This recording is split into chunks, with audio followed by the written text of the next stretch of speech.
Hello hi जय Jagannath welcome to my another mini blog. तो जमती कि आपण मानक मु कालीर ब्लॉग रे कही जे मुझे पार्सल ऑर्डर करती से मत रिसीव होती तार डिटेल्स आपण सहित फुल सेयार करी।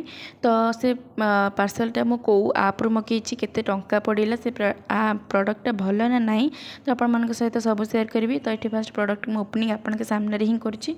फास्ट मुझे मगेली ऑयल डिस्पेंसर। तो आम ऑयल डिस्पेंसर फास्ट देखा सांगे भी केते जिनस आसी तो आम देखा। तो यहाँ हूँ ऑयल डिस्पेंसर यहाँ मुझे मेसो आप्रु मगेई। तो मेसो तो आप जानते सब जिन सस्ता आपण सहित अफोर्डेबल भी से पार।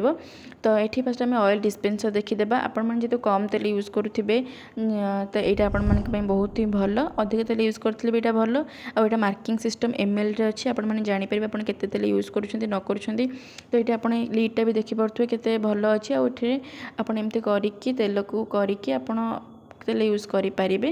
तो यहाँ थी ऑयल डिस्पेंसर दीटा मिलता एथर आटा ब्रश आ गोटे लीड आप गोल पारे आउ दीटा थी बॉक्स यहाँ हूँ ऑरिगेनो चिली फ्लेक्स आप जहाँ भी रखिपारे गोटे पटे स्प्रिंकल अच्छे गोटे नॉर्मल अच्छी दी पट साइड तार अच्छी ओपन करने को यहाँ भी बहुत भल अच्छी।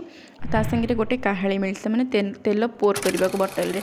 तो यहाँ मत पड़ा 166 पड़ा कैश रे ऑनलाइन के पेमेंट कले 147। यदि लिंक दरकार मत कहीदेवी वीडियो भल लगे लाइक शेयर सब्सक्राइब।